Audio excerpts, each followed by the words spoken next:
Assalamualaikum warahmatullahi wabarakatuh dan selamat sejahtera semua. Pada hari ini saya Ashraf Aman bersama dengan Muhammad Akmal bin Muhammad Noh akan menceritakan mengenai concentrated activity of natural radionuclide and man-made radionuclide. Baiklah. Ni kita orang dapat assignment mengenai dua tajuk, iaitu satu natural radionuclide dan man-made radionuclide di dalam Malaysia.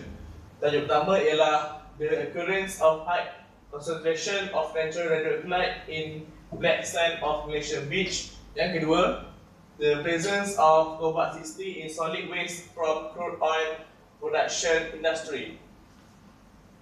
Okay.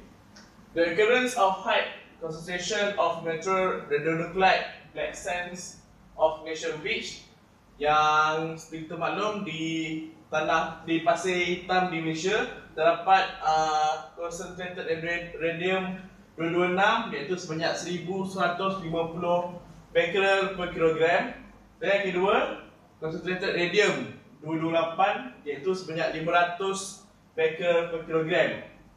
Di sini kita boleh nampak dia punya carta perjalanan dia punya radionuclide ya. Okey, yang pertama, radionuclide tersebut berasal daripada environment. Daripada environment tu dia bergerak pada pasir pantai, dan pasir pantai ni mempunyai dua jalan, iaitu radionuclide tersebut boleh diserap melalui tanah dan juga terus pada human. Okey. Yang gerak pada tanah juga terbagi pada dua jenis, iaitu radionuclide tersebut gerak ke air bawah tanah dan juga terus pada manusia. Okay. Yang bergerak pada bawah tanah iaitu air bawah tanah, dia terus kepada manusia, iaitu manusia mengambil air bawah tanah tersebut sebagai minuman, untuk dibuat minuman ataupun untuk buat dua jenis aktiviti. Okay. Dari sini environment, kita boleh lihat yang manusia menghirup udara daripada environment yang telah tercemar dengan radionuclide radium dan juga radium 226 dan juga radium 228. Okey, apakah dia punya impak kepada semua sekali aktiviti seperti inhalation, digestion? Okey, yang pertama, activity level of black sand at Pasir Hitam Beach is significant. It pose no threat to the member of public. Maksudnya dia punya activity level tu memang ada, tapi dia tak memberikan sebarang impak, sebarang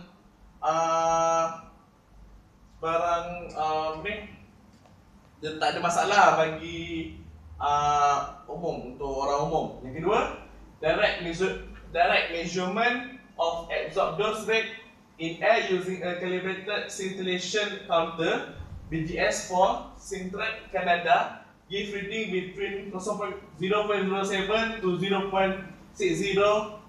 microgram per hour. Maksud dia punya bacaan dia memang sedikit dalam masa 1 jam. Okay. Yang ketiga, 30 minutes on the area with the highest radioactivity level on the beach is estimated using a conversion factor of 0.7 sievert per gram, NSCER 998, export to a very low dose of 0.2 microsievert. Okay, keempat, villagers use the black sand for landfill around his wooden house. The black sand was sampled, analyzed, and found that contained 1,742 becquerel per kilogram radium-226 and 648 becquerel per kilogram radium-228. Maknanya pada masa tu ada satu budak kampung, dia ambil pasir hitam, pasir pantai tersebut untuk jadikan dia nak buat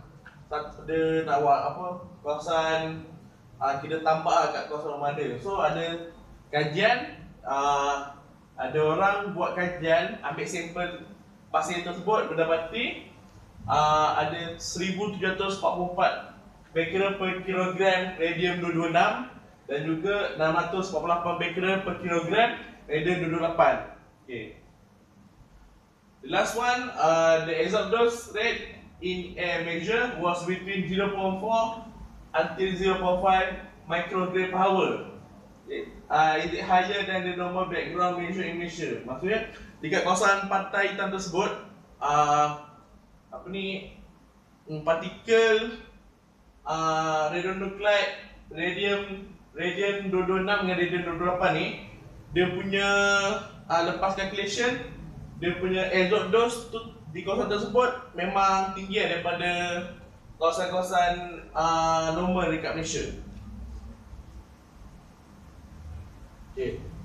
Solution and outcome. Yang pertama, as the back sand in the beach are in tourist place, many tourists and villagers around it are not know about the activity level of the black sand. People should be exposed on the research about the activity level of naturally occurring radioactive material in this place. This is to make sure that the people around it is aware of it and the incident villagers use the black sand as landfill are not occurring again. Maksudnya, lepas kita dapat tahu dia punya radionukleid itu, so pihak-pihak berkuasa perlulah menyediakan satu papan tanda mengenai segala jenis aktiviti yang radionukleid di kawasan tersebut, supaya biasanya kawasan pantai ni kawasan yang selalu pelancong datang. So di situ pelancong akan aware, akan berwaspada dengan kawasan tersebut bagi mengelakkan kejadian seperti satu penduduk tu ambil pasir tu jadikan sebagai dia punya base, supaya benda ni takkan terulang yang dia punya radioaktif, supaya penduduk tu tak absorb dos yang berlebihan. Okay. Yang kedua ialah the presence of cobalt-60 in solid waste from crude oil production industry. Di mana cobalt-60 ni dia terdapat pada sisa solid dalam minyak mentah yang dalam crude oil production. Okay. Dia punya concentrated ialah 60 cobalt-60, iaitu 7 to 2,240 becquerel per kilogram. Okay, di sini kita dapat tengok dia punya carta pergerakan dia. Okay. Yang pertama, cobalt-60 ni berasal daripada environment. So environment, seperti sedia maklum, manusia boleh manusia akan dapat radionukleid tu melalui inhalation, pernafasan. Okay. Yang kedua, cobalt-60 ni bergerak melalui crude oil, minyak mentah. So yang mentah ni boleh juga terbagi kepada dua, iaitu terus daripada human. Yang ini sebagai contoh, selalunya crude oil ni kita galinya di pantai. So mungkin secara tidak langsung dia punya sisa crude oil tu akan terlekat pada manusia sekiranya manusia melakukan aktiviti seperti diving, seperti berenang di pantai. Okay. Sebenarnya crude oil ni bergerak pada surface water. Maknanya apa yang surface water ni di permukaan laut. So dia punya radionukleid cobalt-60 ni boleh bergerak di permukaan air. Okay. Yang kedua, dalam permukaan air ada hidupan laut. Iaitu seperti sudah maklum, hidupan laut juga hidup di dalam air. So secara tidak langsung cobalt-60 ni juga berada dalam hidupan laut. Okay. Aquatic life to human, di mana aquatic life ni manusia makan makanan-makanan laut seperti ikan, sotong, yang di mana telah tercemar dengan cobalt-60. Okay, apakah impak dia? Impak dia, cobalt-60 is a synthetic radioactive isotope of cobalt with a half-life of 5.274 to 714 years. It is produced artificially in nuclear reactor. However, in this case, the sample may come from the perforation process during the oil well completion activity. Okay. Maksudnya, cobalt-60 ini sebenarnya terjadi secara proses manusia, iaitu man-made radioactive material.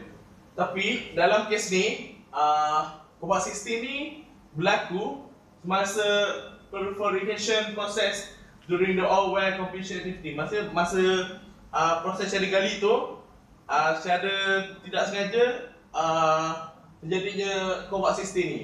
Okay. Solution and overcome. Okay. Yang pertama, use proper equipment when handling the radiation.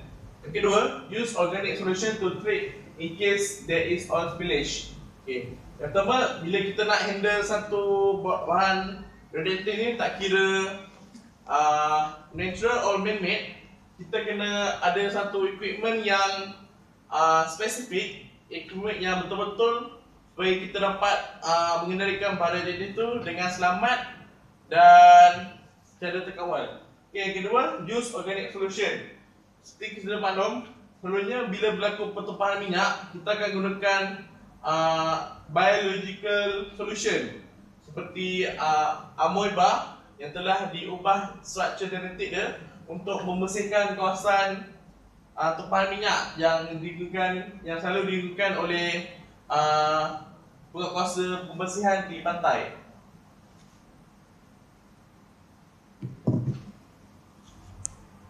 Baik, seterusnya saya akan membentangkan natural radionuclide dan man-made radionuclide in foreign country. Yang pertama adalah naturally occurring radioactive materials in Algeria.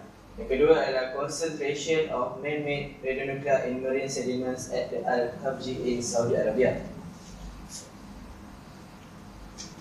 Naturally occurring radioactive material in Algeria ada dua, concentration radium-226 ya, di mana aktiviti dia adalah 289.31 becquerel per gram. Kedua, concentration bismut 214, aktiviti dia 292.50 becquerel per gram. Ini adalah perjalanan aktiviti radium-226 dan juga bismut 214 pada environment kepada crude oil dan akan terus bergerak kepada sedimen yang akan kepada surface of water melalui proses runoff. Kemudian surface of water akan pergi kepada aquatic life daripada proses injection, mana aquatic life yang hidup dalam air akan turut cemar dengan concentration radium-226 dan juga bismut-214. Kemudian aquatic life yang biasanya manusia akan memakan makanan laut yang telah tadi aquatic life yang telah tercemar, dan proses itu adalah injection, human akan makan. Jadi proses itu akan menyebabkan human turut mengalami pencemaran dalam concentration radium-226 dan juga bismut-214. Seterusnya impact dia, radium-226 ni adalah radon gas yang produk daripada decay of radium. Inhale of gas make the radon particle to attach to nearest tissue. Decay in airway of lung become radioactive polonium or lead atom. Seterusnya exposure by emitting energetic alpha and gamma. Damage impact radium-226 akan menyebabkan damage vital molecules lung cell, dan seterusnya akan menyebabkan formation of free radical that causes DNA break ataupun damage. Maka bismut-214 pula akan menyebabkan cause kidney damage, which is considered mild.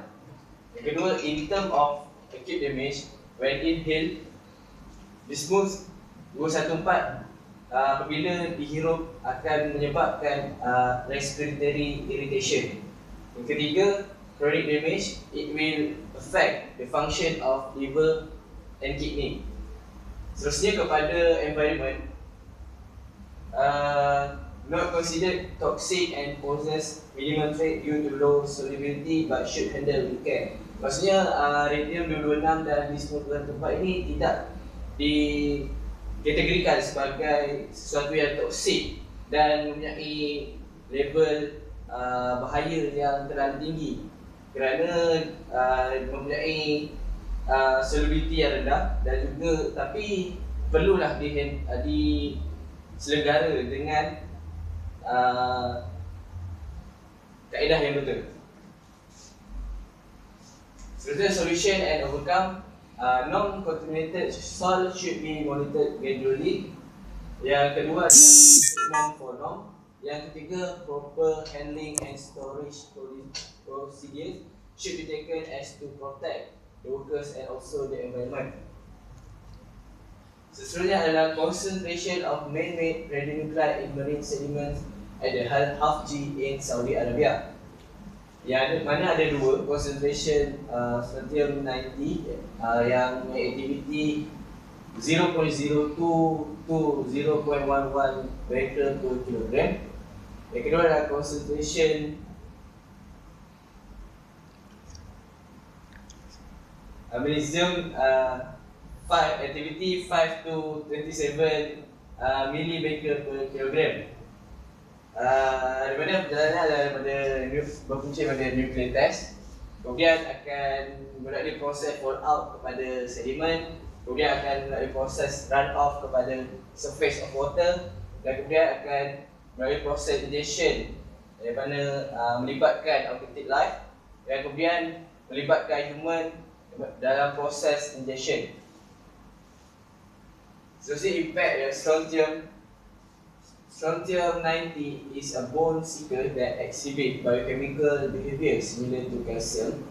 Kedua, after entering the organism, most often by ingestion with contaminated food or water, about 70 to 80% of the dose gets excreted. Its presence in bones can cause bone cancer, cancer of nearby tissues, and leukemia.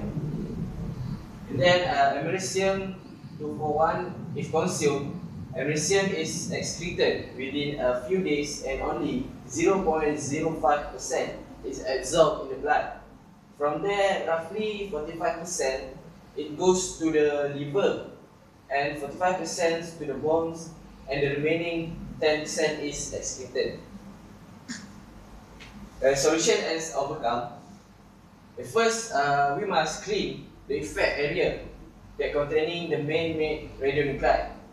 And the second one is we must monitor regularly in case the level of activity of man-made radiation increase.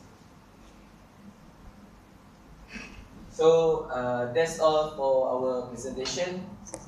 Thank you.